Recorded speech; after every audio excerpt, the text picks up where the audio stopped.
Hi,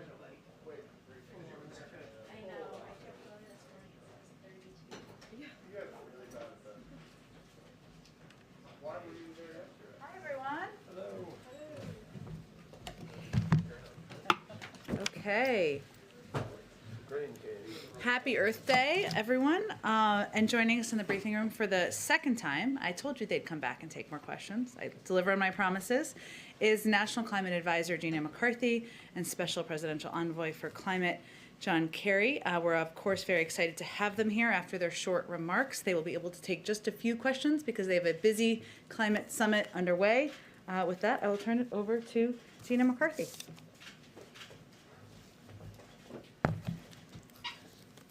Thanks, Jen, and thanks, everybody. It's great to be here. Happy Earth Day. On day one, President Biden fulfilled his promise to rejoin the Paris Agreement. And as part of re-entering the Paris Agreement, the President launched a whole-of-government process that was organized through his Climate Task Force to establish the 2030 emissions target, which is known as the Nationally Determined Contribution, or NDC. And it's a formal submission to the United Nations under the United Nations Framework Convention on Climate Change. The NDC is a commitment. And our NDC basically says that the United States will reduce our net economy-wide greenhouse gas emissions by 50 to 52% below 2005 levels by 2030. And this target builds on U.S. leadership at all levels of government and programs to date and positions American workers in industry to help us tackle the climate crisis. Today's announcement is a product of this government-wide assessment on how to make the most of the opportunity of combating climate change and what it presents for us and our future. To get here, we went sector by sector: electricity, transportation, building, industry, and lands and oceans. And we looked at the wealth of already existing cost-effective clean technologies and products that are ready for deployment, and innovation trends that we see in the marketplace that will allow us to win the clean energy future, and the opportunities we now have to create good paying union jobs, improve public health, keep our communities safe, and advance environmental justice. Over the past nearly 100 years of this 100 days, feels like years at times, 100 days of this administration, we met with and listened to cities and states, businesses, workers, scientists, economists, young people, parents, grandparents like me, who were actually around during the first Earth Day and hope to be around for quite a few more. The output of the bottom-up analysis and robust engagement is this, and that is that we see multiple pathways across all sectors, across all policy levers, across federal and state and local actions to grow our economy and to reduce our emissions. Look, President Biden has always believed that tackling the climate crisis presents a valuable economic opportunity, and the fact is, creating jobs and tackling climate change go hand in hand. We invest in the competitiveness of our industry and empower U.S. workers to build more resilient and sustainable infrastructure and propel us. That is how we lead and move forward in manufacturing and exports of clean energy technologies. In some ways, for my team, every day since January 20th has been Earth Day and Jobs Day. Every week has been Infrastructure Week and Innovation Week. We've marshaled the whole of government, the fantastic cabinet, and the remarkable team of climate and clean energy experts across the federal government behind this president's vision, not just to develop the target, but to unlock the opportunity that achieving this target represents. Because when President Biden hears climate, he thinks jobs, and it's no wonder. The work we need to do is not just about avoiding an existential threat, which climate change is. It's about how we create jobs for line workers, building thousands of miles of transmission lines for a clean, modern, resilient grid. workers in energy communities, capping abandoned wells and reclaiming mines and stopping methane leaks. It's about auto workers, building modern, efficient electric vehicles and charging infrastructure to support them. You can follow me right after this briefing. If you want to go hang out at Union Station, you can get a close look at EV infrastructure in action. And engineers and construction workers expanding carbon capture and green hydrogen to forge cleaner steel and cement. It's about farmers using cutting-edge tools to make American soil the next frontier of carbon innovation. So let's be clear, the American Jobs Plan will help us more fully tap the economic upside here, investing in infrastructure, innovation in our workers and communities. It's something we cannot afford to pass on. Let me close by reiterating what brings me here to work every day, especially at this moment in my career. It's Joe Biden's unwavering focus on people, on the air they breathe, and on their health, on the strength of their communities and environmental justice, on the dignity that comes with good work and jobs we can create, on how we keep working together and move beyond a year we all would love to put behind us, to one of renewed hope and opportunity. Because after all, this day is all about investing in America and winning the future for our children. That's why we're here. Earth Day, Jobs Day, every day. Thank you, and now let me pass it on to my good friend and my fellow Bostonian, Secretary John Kerry. Thank you, Gina.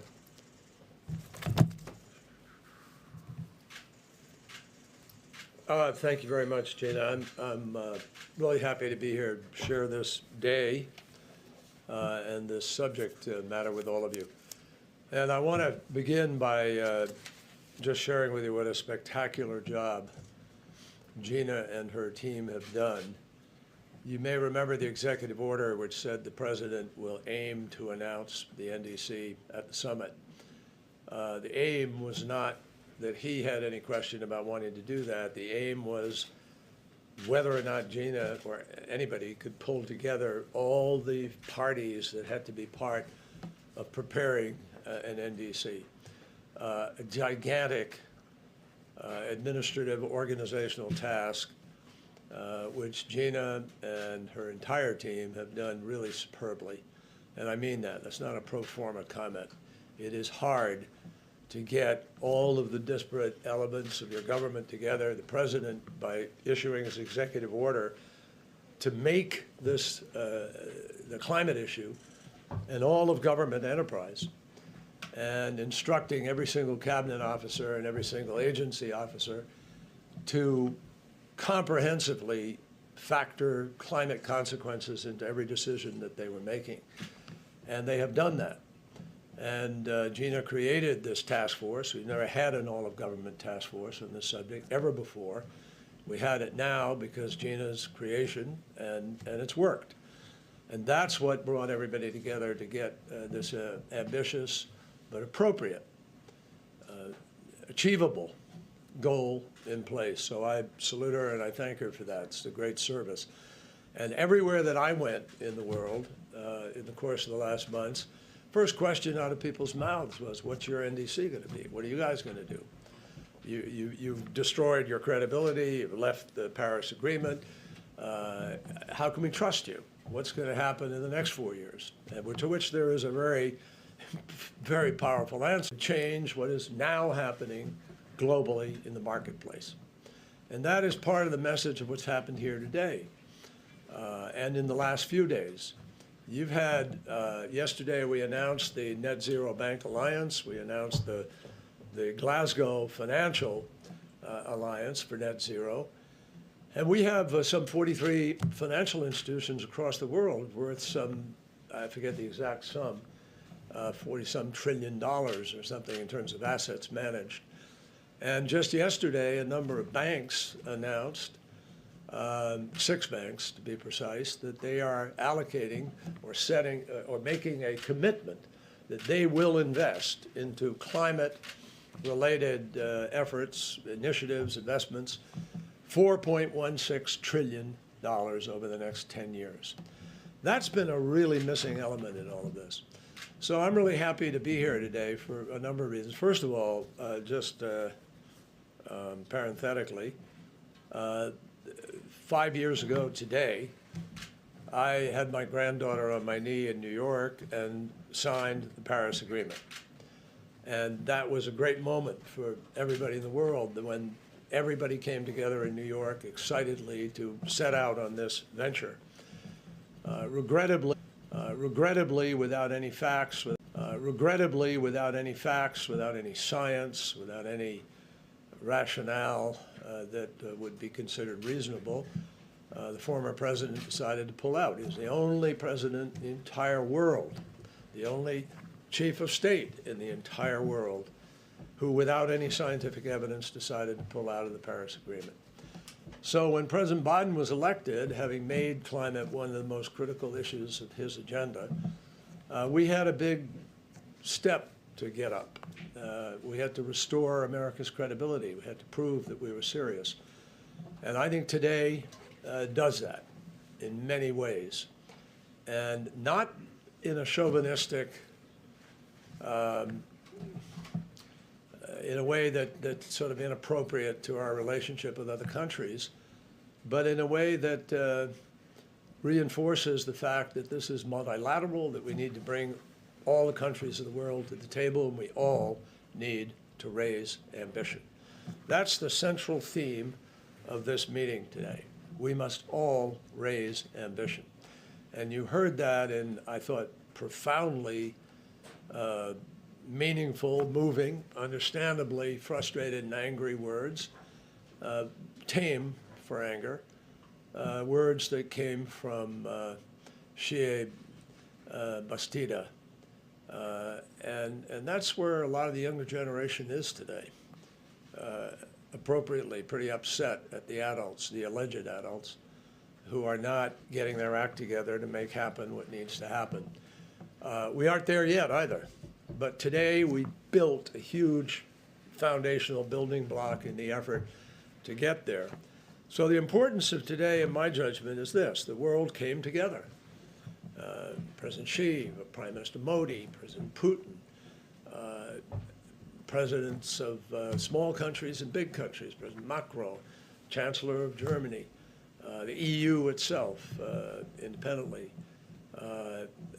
people in the financial marketplace and others, all of them in agreement that this is a crisis. It is the climate crisis, and it's going to require an enormous lift to get where we need to go.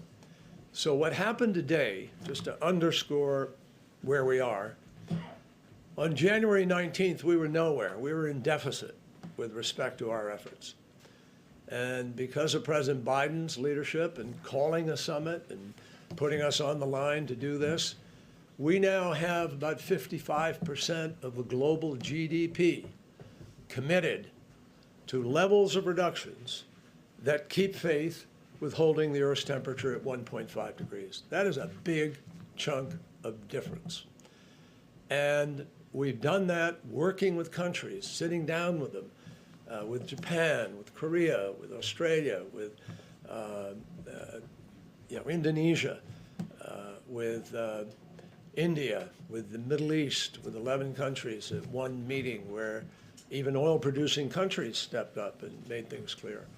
Of course, China included, as well as some Latin American countries and African countries. So I'm pleased with where we are, but I'm not sanguine.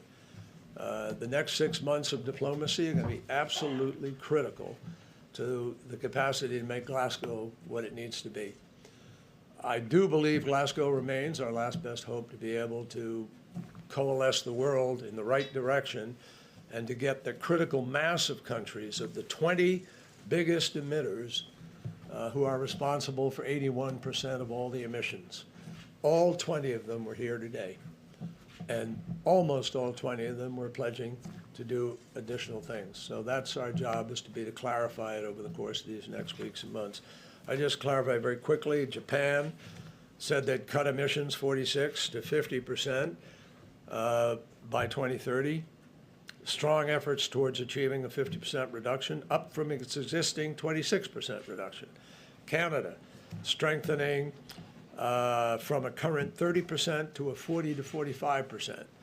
The Republic of Korea, terminating overseas coal finance and preparing to update its NDC consistent with the 2050 net zero goal. India, partnership with the United States to deploy 450 gigawatts of renewable power. Why is that important?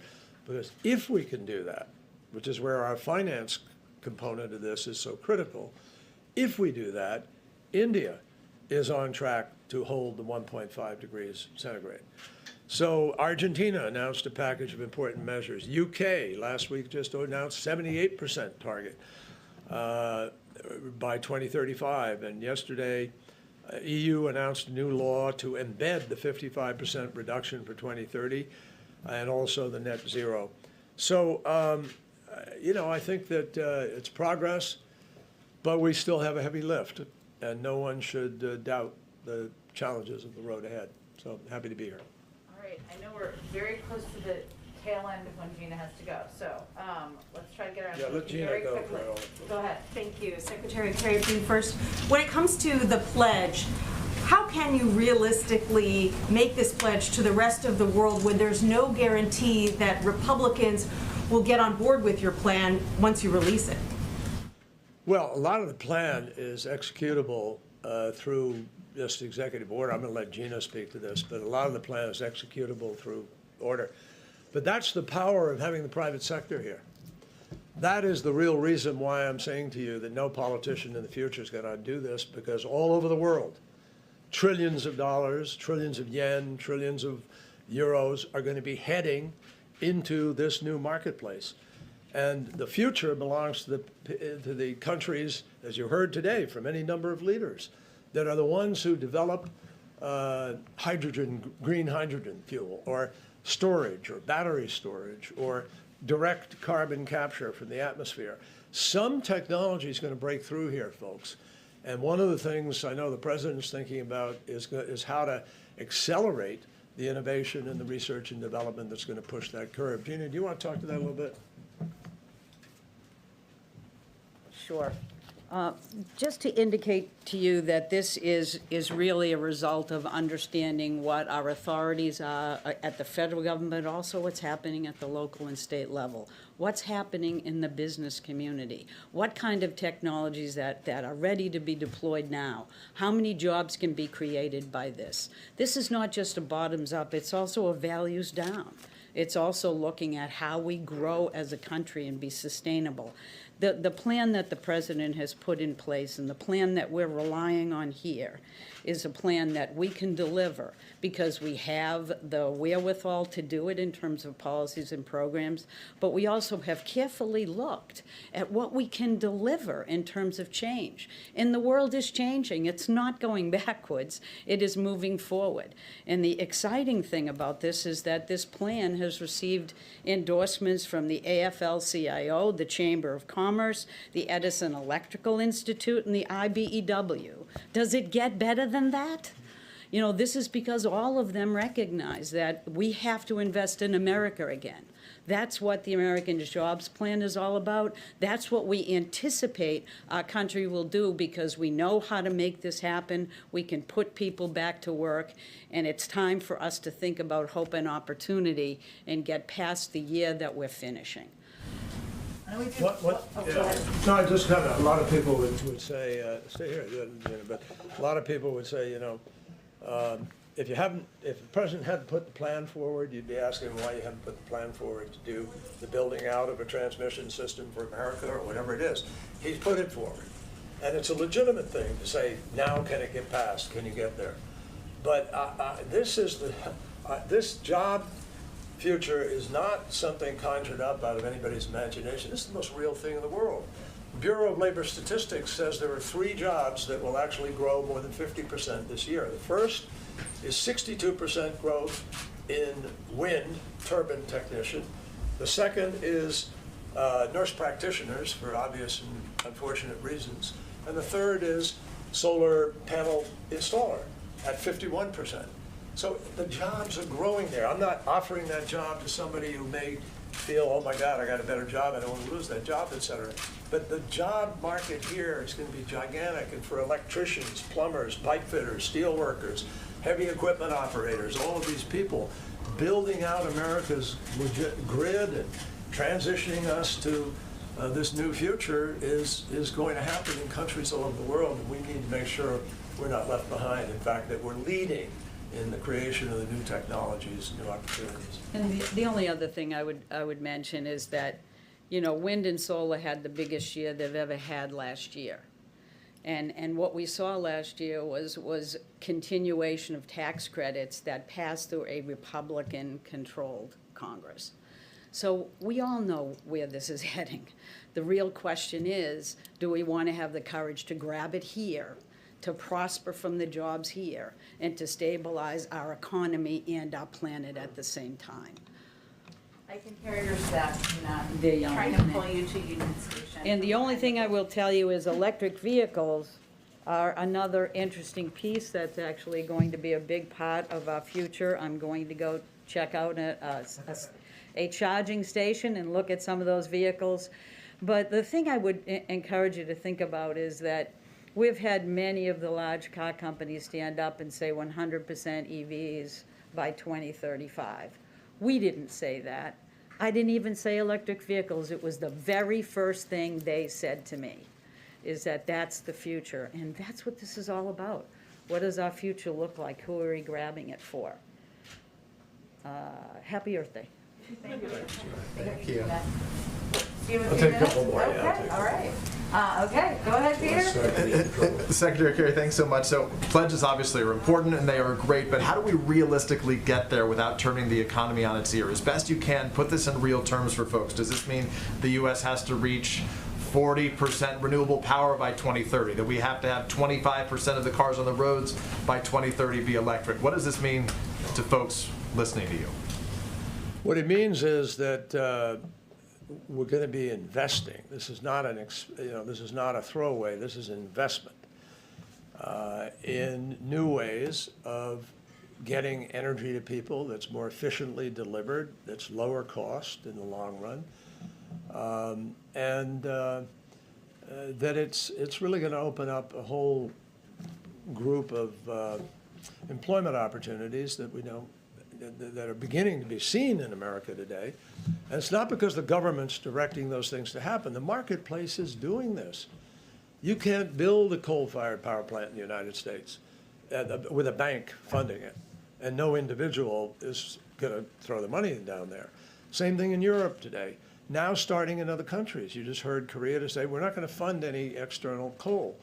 So there's a transition that the market has undertaken. Well before anybody proposed a program or anything, this is a transition that's taking place. And we've historically always gone through these periods when in America we innovate and we do the R&D and we come up with a new product of some kind or another. You know, I lived and represented for years, a privilege of representing communities like Lowell and Lawrence and Brockton and plenty of places, you know, Fall River. That have these huge mills that were, you know, teeming with people working in the early 1900s, and then that changed, and it went south in our America, in our country, and then it went abroad, because that's the transition in economies, and it happened in the Industrial Revolution, it happened in the revolution of technology in the 1990s, and it's going to happen now. We always replace it with a different kind of or some, you know, new opportunity. And I don't think it's going to mean that much dislocation, frankly.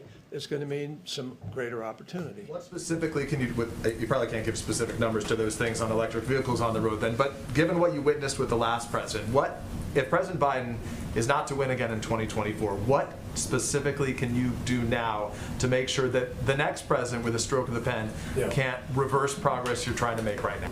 I'll answer that very directly, but I want to begin by pointing out to you that there's a company called Tesla, which is the highest valued automobile company in the world. Why? All it makes is one product, electric vehicles. That is what is happening. That's a signal. That's the market saying, here we are. This is going to happen. And GM has now already announced on its own that they are only going to produce electric vehicles as of 2035. And Ford Motor Company, ask the president of Ford. I heard him at an event standing up and saying, the electric car is a better car. They love it. And now if you've driven one, but they're fabulous. They're really great. And so my feeling is that that this is going to take place because the market is sending signals and the consumer is sending signals. Now that said, how do you prevent somebody from coming along and preventing the stroke of a pen change? Here's what is going to happen, no question about it. Because the world as a whole is moving in this direction, because these companies have made this critical, long-term, strategic marketing judgment, and that is the way the market's moving, no politician, no matter how demagogic or how potent and capable they are, is going to be able to change what that market is doing, because it will have moved. It'll have 4 years of entrenchment, and those jobs will be there. And people will see that this is the product people want to buy. And they will also increasingly, I believe, more and more convinced by the heat in the summer, by the floods, by the weather, by the intensity of storms, by the rising of sea level, that we got to get moving. And I don't think anybody's going to get back from that fast, because we're way behind the 8 ball on that. And the chances of seeing more damage before we see the progress is very, very real. We do one or two more. Go ahead, Jeff. Thanks, Jen. Secretary Kerry, President Putin and Bolsonaro today both threw a little bit of shade at the United States with their comments about historical emissions. I was wondering, what's your take on their plans and your response to those criticisms, and whether or not you have an intention to travel to those countries? Well, at some point, probably travel will be warranted. We've been in conversations with both, with their teams on this subject. We're not at a place where we feel like we're prepared to, make the journey, because there's a sense that there may be something concrete that we can define. But I think there may be chances of it. I listened to President Putin today. I thought he was pretty rational and put some decent visionary thoughts on about things we might want to be looking at and cooperating together. And he talked about that possibility. So just as with China, where we found a way to try to at least create this chain, this line of communication, and where we have a long way to go, but it's a beginning, and that's the nature of diplomacy. But I think that we're in a place where we will have the ability to be able to create enough progress with other countries that those countries are going to come along too. And I sense from both of them, some of the comments that President Bolsonaro made today surprised me for their, that's pretty good. That works if you do those things. The question is, will they do them? And the question is, what's the follow-through and enforcement? Now, one of the things you ought to take note of is this program, the TRACE program, which Al Gore and different entities have been involved in, which is now the satellite capacity to measure in real time what the footprint is of corporations or countries all around the world. And so there's no hiding anymore. And there's going to be real-time tracking. And that's one of the things that will come out of Glasgow, I think, is sort of what's the accountability structure going to be here for countries to be able to move.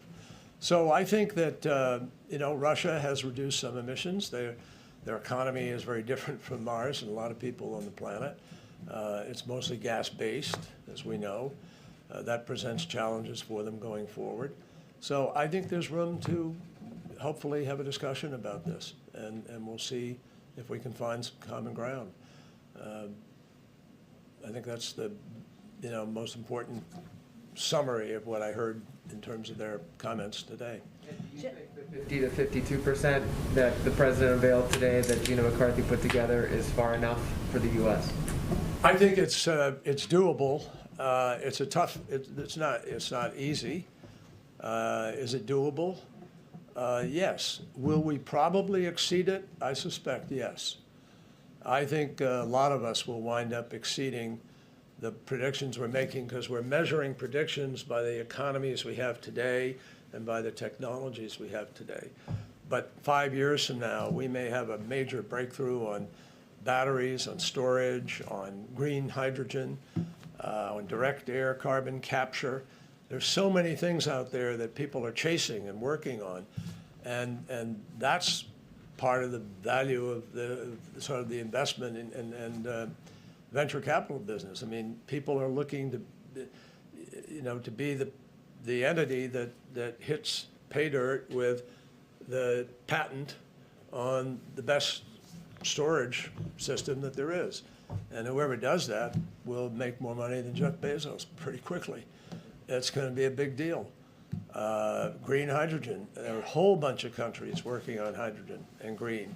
And if you can bring it up to scale at a cost that is not prohibitive, so you're competitive with other things, it starts to take off. I think these things are going to happen. I'll tell you, I'm genuinely optimistic because so much is beginning to happen.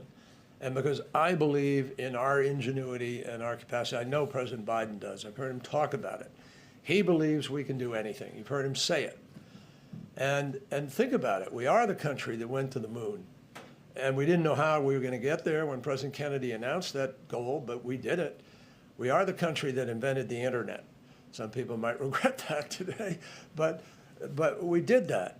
We also got vaccines that are working, and we've shown we have the ability to get them out and put them in people's arms. So I believe that we have the ability. When you talk to Raphael Reif, the president of MIT, and you listen to what they're trying to do at MIT or at Stanford or at Caltech or a number of other tech colleges and universities in America, if we were to join forces, as we're going to try to with other efforts around the world, we think there are just great opportunities.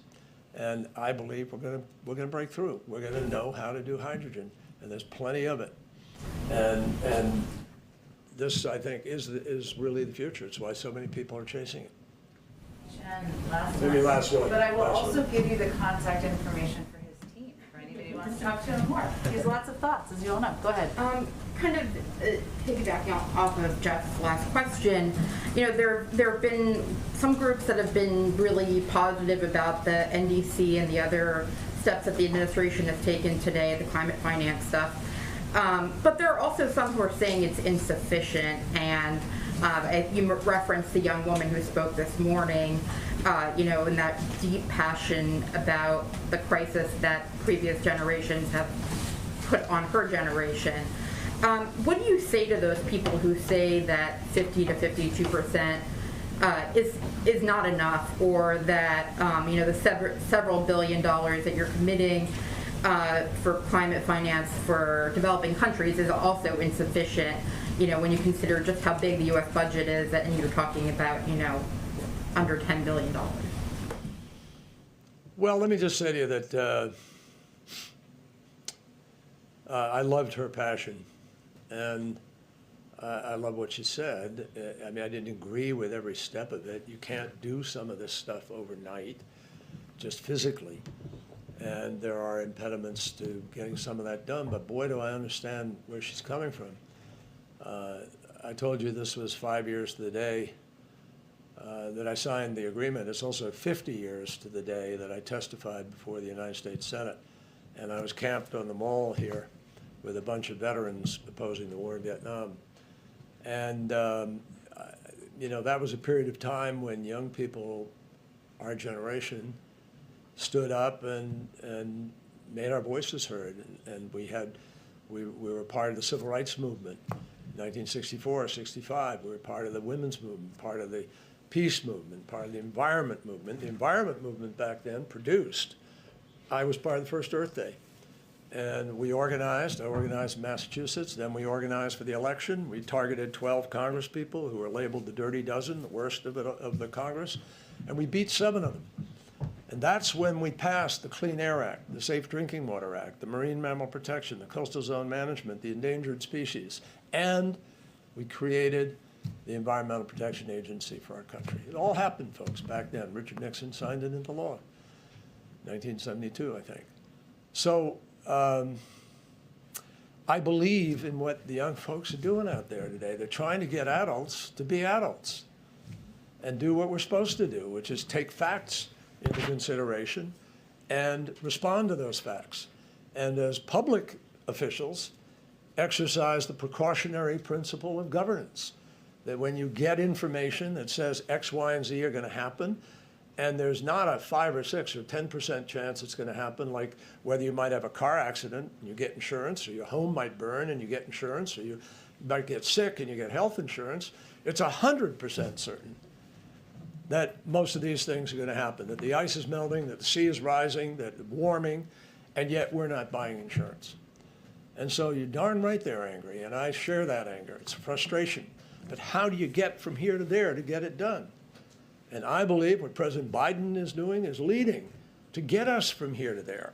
What's happening here today is a huge step forward to get us from here to there.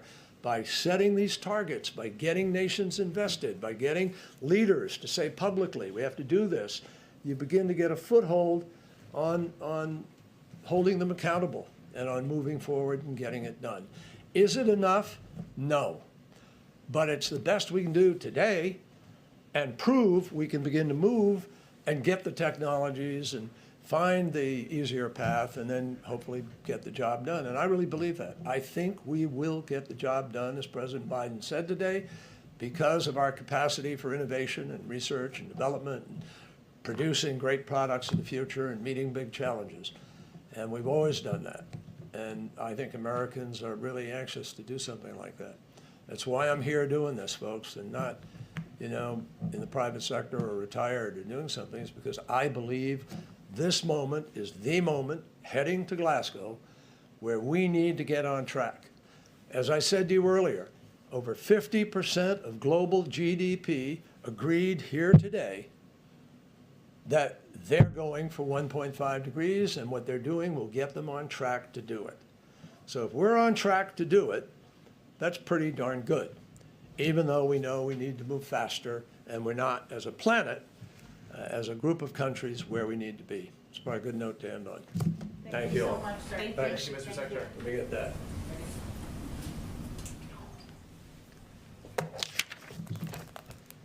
Are you now stepping up for your... No, I've got to do the briefing now. I'll call you later. Thanks. Okay. See how it was so great to work for him several times over?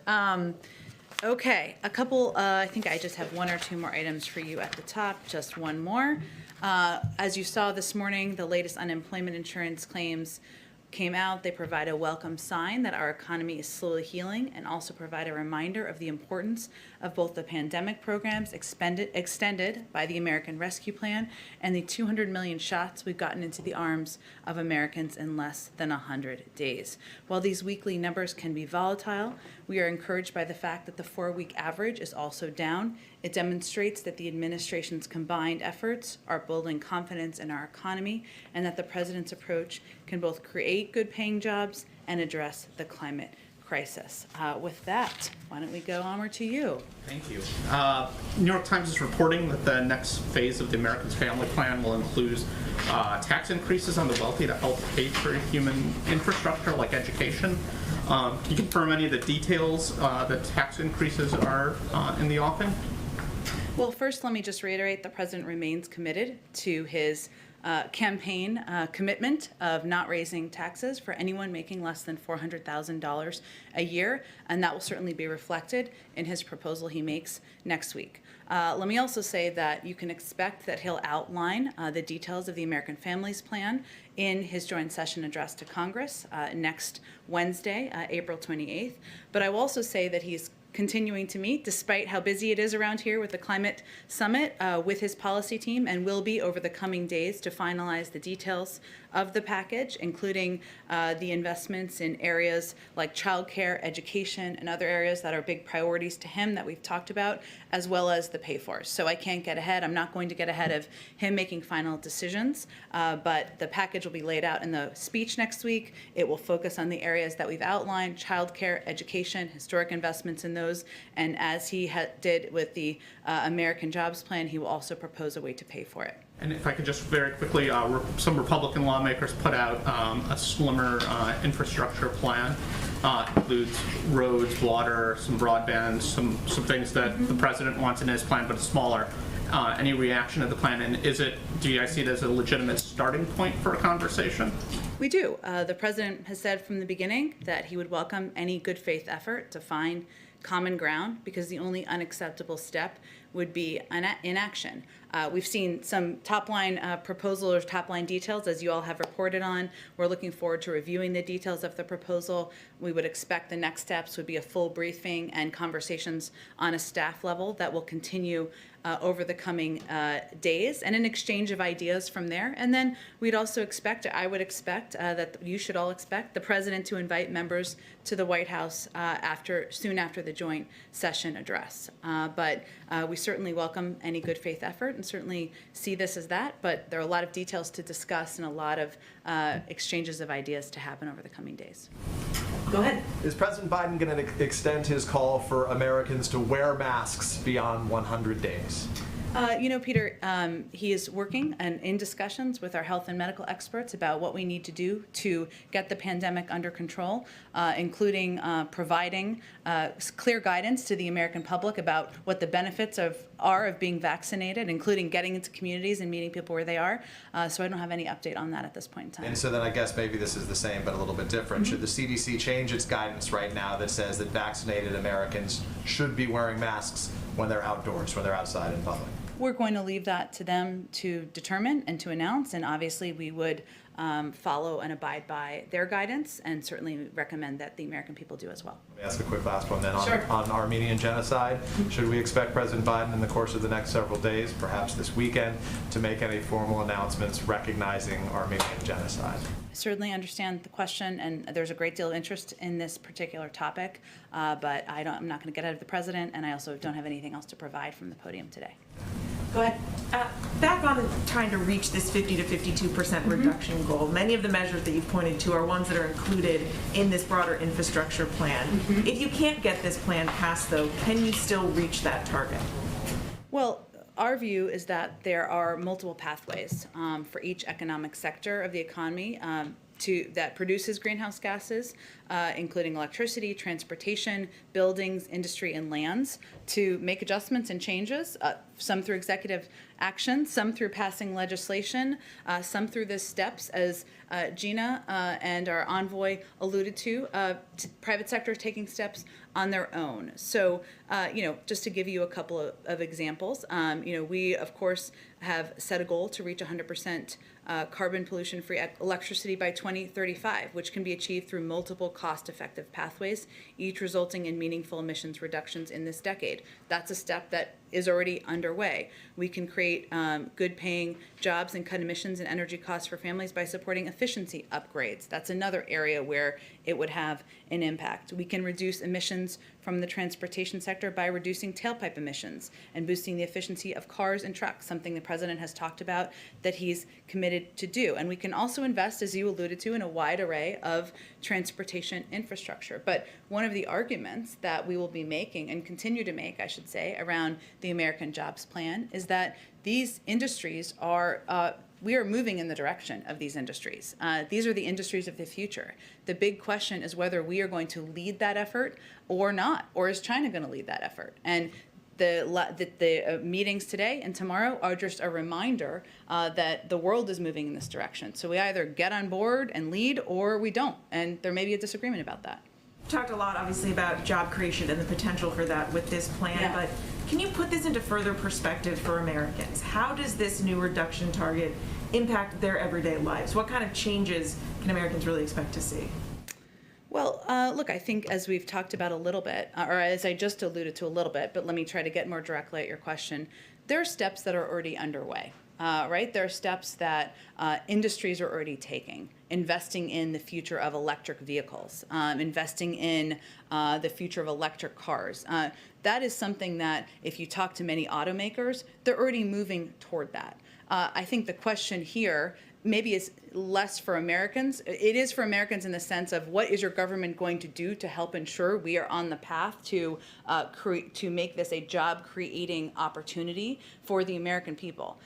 How are we going to prepare and invest in industries now so that your children and your grandchildren have opportunities in these industries that are growing. But this is already where the private sector is going. This is already where the jobs are in the future. So what we're really questioning now is how we can incentivize and how we can prepare the economy and opportunities for the next generation. Go ahead. Thanks, Jen. You just mentioned, and Secretary Kerry mentioned, the fact that the market is already heading towards electric vehicles. There's no turning back from that. It's an unstoppable force. If that's the case, why should taxpayers pay for 500,000 electric vehicle charging stations? Isn't that something that will get taken care of by the market? You know, I think there's a role for government to play. Our view, the presidency, is there's a role for government to play to incentivize, to ensure that there is continued movement in this direction. But there's also a great deal, a lot of the investment that's in the American Jobs Plan is about ensuring that there are industries and jobs that are created in sectors in the future to help the next generation survive and prosper. So yes, there is a private sector partnership here. There's a role of the private sector, but our view is there's also a role of the public sector, and that this is these are industries that are also going to create jobs, and that's part of the role we can play. You know, and I know there's been criticism out there or questions about how this is going to impact job creation today, right? And job creation in our economy today, or some criticism, I should say, from some Republicans in Congress that I've read this morning, seen on on Twitter. But you know, the president is somebody who has will be the first in history to create 1 million jobs in his first 100 days in office. He's on track for that, in our view. And a lot of these critics are the same people who advocated for the policies of the last administration, and the last president who oversaw an economy that lost more jobs than any president since Herbert Hoover. It's quite a name. So join us on the journey.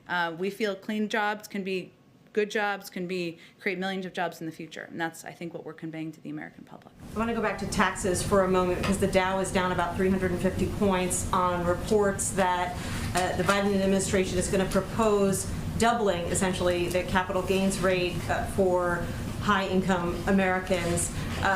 Can you tell us any more about that plan, and do you have any concerns that that would discourage long-term investing?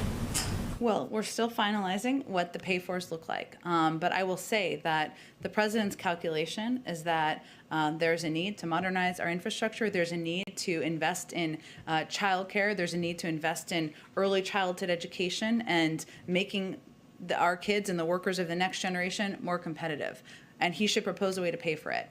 His view is that that can be on the backs of the wealthiest Americans who can afford it, and corporations and businesses who can afford it. And his view, and the view of our economic team, is that that won't have a negative impact. There are alternative views, or there are proposals that don't exist yet on how to pay for it. That will be a part of the discussion. But he stays firm to his commitment to not raise taxes on Americans making under $400,000 a year, and he'll have a range of proposals on how to pay for his plans to invest in education and childcare. Got it. And then finally, can you tell us anything about these reports that the Pentagon has been investigating suspected directed energy attacks likely by the Russians against U.S. troops? Well, I believe the head of a very high-level member of the military spoke to this and denied those accusations or allegations, and said there were he did not have any evidence of those reports, and that's in some of the stories now. So, go ahead. Thanks, Jen. There's been a lot of talk about innovation in the private sector, but going back to the public sector, today putting out the International Climate Finance Plan, kind of piggybacking off of another question, when you're giving money to developing nations, raising that amount of money, what kind of strategy does the White House have for dealing with maybe some opposition in Congress there, and also changing within the government, like the administration planning to spend less on fossil fuels, relying more on green energy? What's your strategy for reaching Republicans in Congress? About the importance of doing this? About how to, get them to raise the amount of money that are going to developing nations, and the importance of doing it. But also, I mean, the wheels of government sometimes turn slowly, and you're talking about a lot about the industry innovation, but getting the government on board, the federal government, Congress on board with the plan. Some of this commitment, I think, as you're alluding to, of the climate finance announcement is asking Congress to appropriate the 1.25 billion. Is that what you're talking about for the Green Climate Fund? And we're obviously going to have to work with Congress on that. I think our collective view here is that it is not the United States is a major emitter in the world. We're not the only emitter, and that in order to address the climate crisis, we need to work with developing countries to ensure they have the resources to help meet those obligations. That's certainly the proposal and the pitch we would be making. We're not saying it's going to be easy, but that would be the pitch we'd be making around that finance. When you might make a pitch like that, when that might be coming up?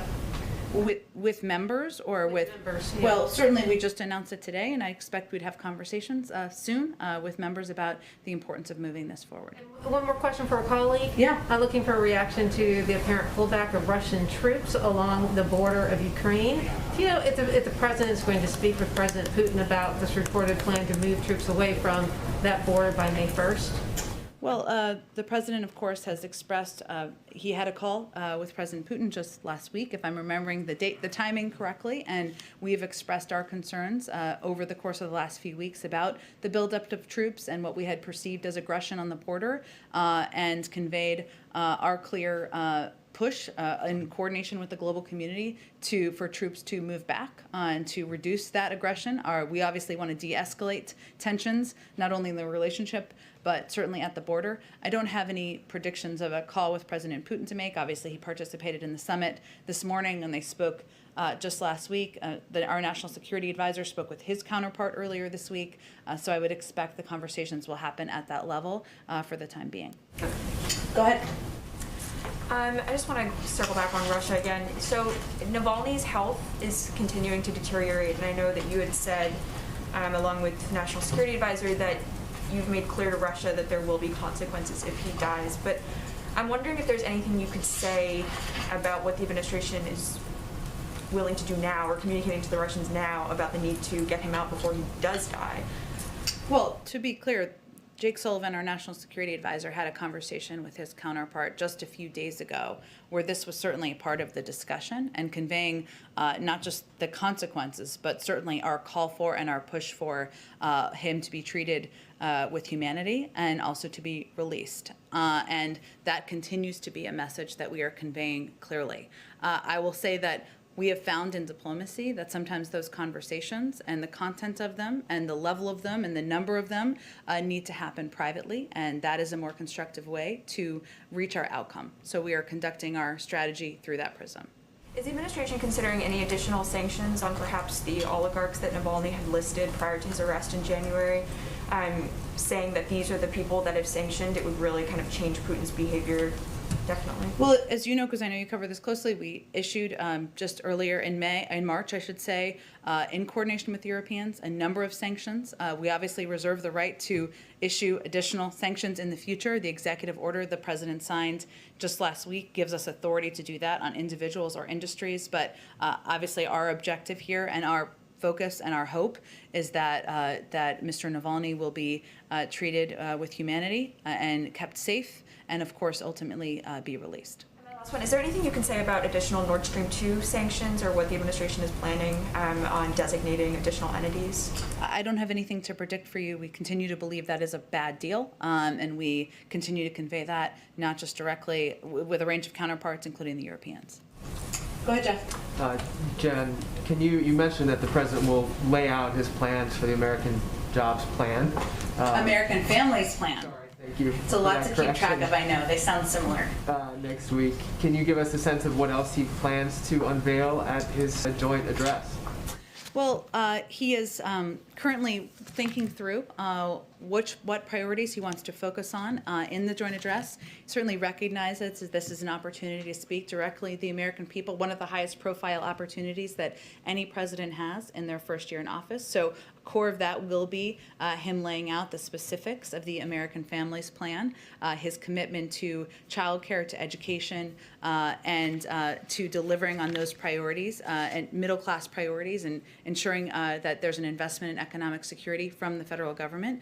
I also expect on his mind are issues like police reform, health and his commitment to expanding access to health care.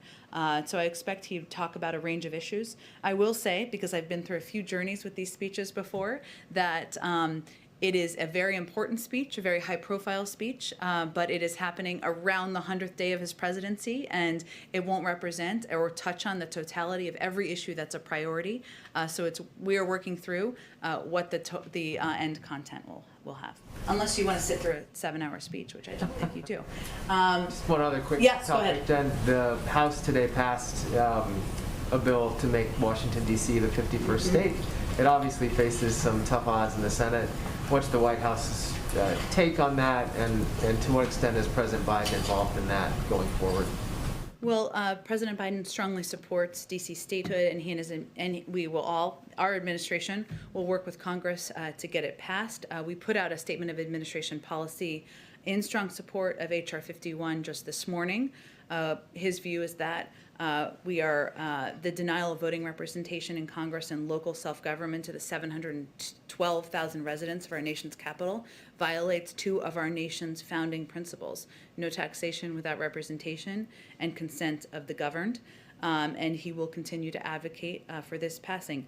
I will also note an interesting detail I didn't know until this morning is that there are a number of members, of course, of the armed forces, retired military, who of course live in the District of Columbia and are denied as a result of having the lack of statehood, the rights that many others around the country have. So there are a number of issues why this is absolutely the right step, and the president will continue to advocate for it.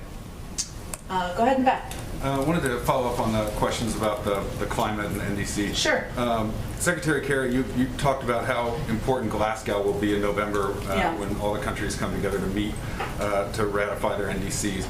And given the importance of that meeting and the importance, I think, for the United States to demonstrate its commitment to action prior to that, how essential is it that Congress passes the administration's infrastructure plans with the green energy investments in it, given that you're also up here saying the market will kind of take care of this? I certainly am not trying to apply that. The market's part of it, and the private sector is part of it. And I think that's an important component of the very good question of, how will we ensure that these changes are ingrained in the future? But there is absolutely a role for government to play, some through executive action, some through legislation. The president wants to sign the American Jobs Plan into law this summer. So that gives us ample time, ample room between that timeline and when Glasgow will happen. But we also believe that there are a number of pathways to meeting our goals and meeting our objectives, and we certainly hope to move forward on a number of them in advance of that meeting in November. So it sounds like you're saying that's not the only way that the U.S. can demonstrate its commitment to action prior to November. Correct. There are a number of pathways that include steps that can be taken within each sector or steps that can be taken by the government or local governments in partnership with a range of sectors. So we see a range of pathways to get to that, keep moving forward toward that goal. Just one other question about your response to the initial overtures from Republicans on the infrastructure package. You said you do see that as a good faith effort. It's roughly a quarter of the size, top line number that the administration is proposing. Back during the COVID relief talks, when Republicans proposed a number that was roughly a third of what the administration wanted, you dismissed them pretty quickly. What's different about this situation and this policy proposal compared to the relief package, where you seem willing to take Republicans where they are and maybe allow more time for? Well, I think, one, it's the beginning of a discussion, right? And the next steps will be conversations at the staff level, conversations between senior members of our administration, members of Congress, appropriate committee staff through the course of next week. And then, as I noted, the president will invite members down to the White House. But there are a lot of details to be discussed. The American Rescue Plan, but we do see them differently. The American Rescue Plan was an emergency package. We were trying to deal with what we saw continues to be an emergency fight against a global pandemic, a situation where more than 10 million people were out of work. Obviously, we've seen some progress, still more work to be done. And the president felt it was imperative that the size of that package, the scope of that package met the moment and that it happened quickly. We have a little bit more time here, and we are very open to hearing a range of mechanisms, a range of options for moving this package forward. There could be smaller packages that pass. There could be different mechanisms for moving things forward. And we think it can be done on a bipartisan basis. And so we're looking for the opportunity to do that. Go ahead, Jen. You mentioned this $400,000 a year level for, nobody's taxes will be raised above that. But there's been some confusion or lack of clarity around whether that's individuals or couples or families. So what is the actual 400,000 definition? Individuals. Okay. Okay. But I understand the question, and there'll be more specifics about any of these tax proposals when we lay out the plan. Thank you. Go ahead. Thank you.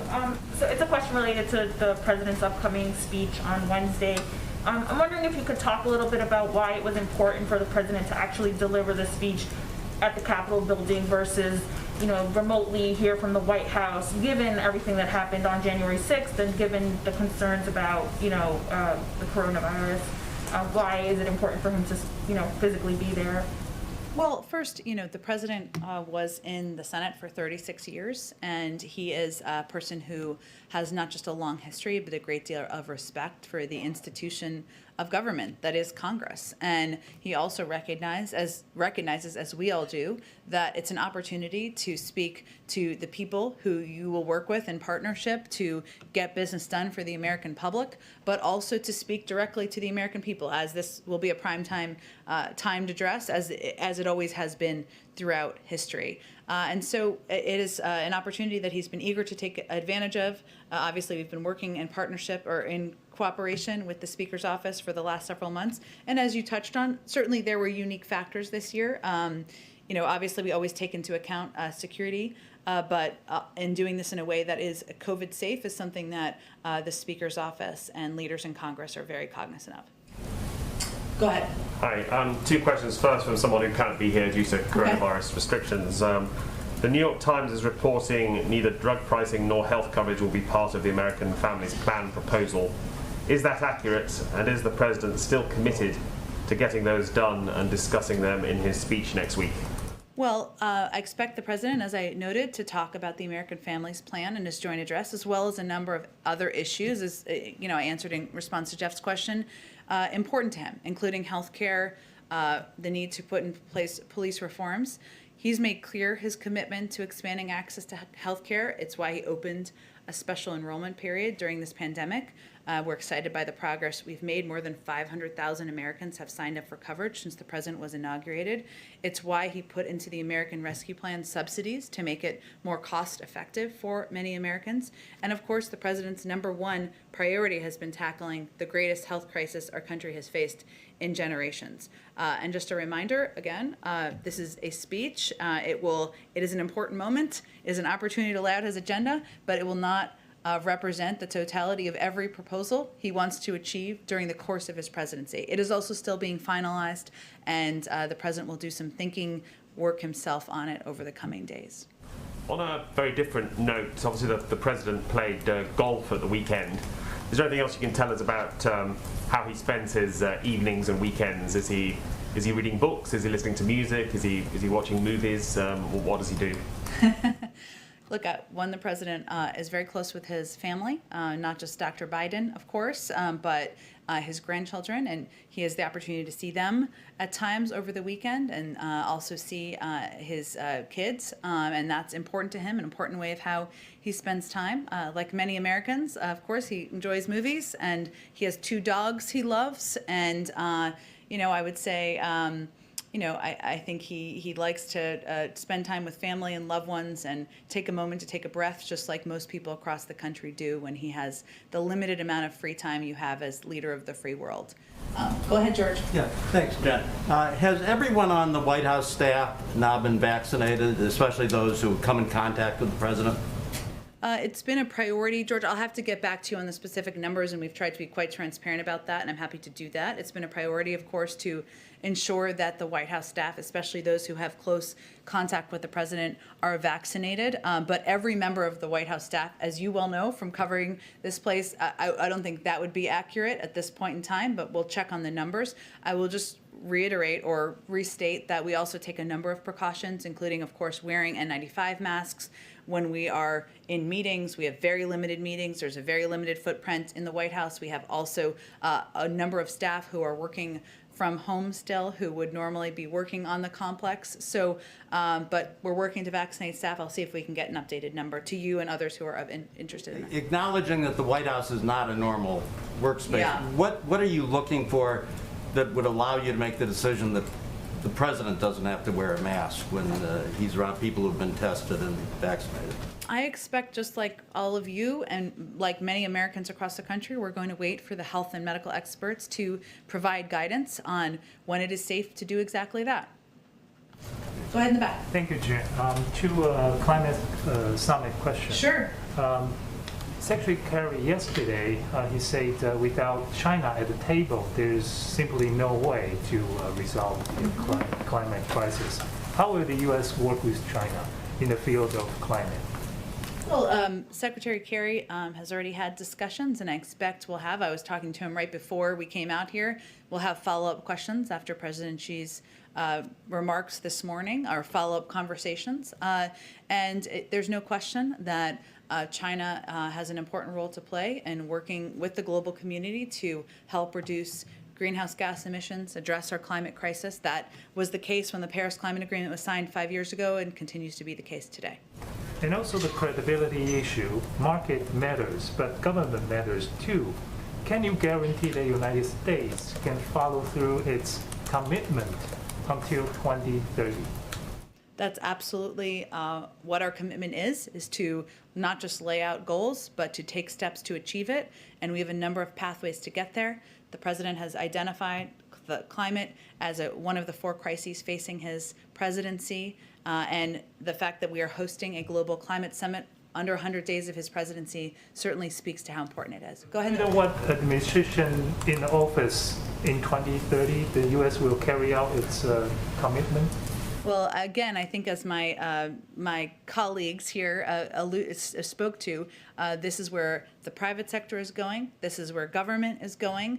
These are industries that are going to create jobs in the future, and we certainly have every expectation and hope that future administrations will deliver on the groundwork we do over the next several years. Go ahead. Thank you, Jen. I have a couple of questions, if I may. One, on today's the first anniversary of the murder, disappearance of the soldier Vanessa Guillen of Fort Hood, Texas. The family is still asking. They held a press conference today asking this Biden administration for justice. They want to meet with the president.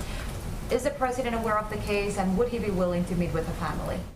He's certainly aware of the case, as we all are, and know the family has been heartbroken. I didn't see the press conference this morning, but have certainly followed the case myself. I don't have any planned meetings or commitments to read out from here. And then on Tuesday, when the Hispanic Caucus was here, they said that the president committed to putting together a sort of a task force on an emergency basis to send to the border when there are surges of migrants coming in. Is this something that the president would work on right away? Could we see such a task force go to the border in the next few months? I'd have to check on what the specifics of that are. I mean, we have already sent DART teams to some of these countries in the region to help address and provide additional humanitarian assistance. I don't know if there was a reference to that. We've also worked with a number of countries in Central America to help increase personnel and resources at the border to reduce the influx or movement of migrants to our own border, but I'd have to check on what the specifics of that actually are. And the last one on the climate Sure. summit today, do you have any idea why the Mexican young lady who spoke, she's the Batista, came in before she was supposed to, why she was moved up on the agenda today? I'd have to check on her schedule. I don't know why sometimes things move in the schedule. As you saw this morning, there was an enormous Herculean technological effort underway here, and sometimes there are movements in schedule because of that, but we're happy to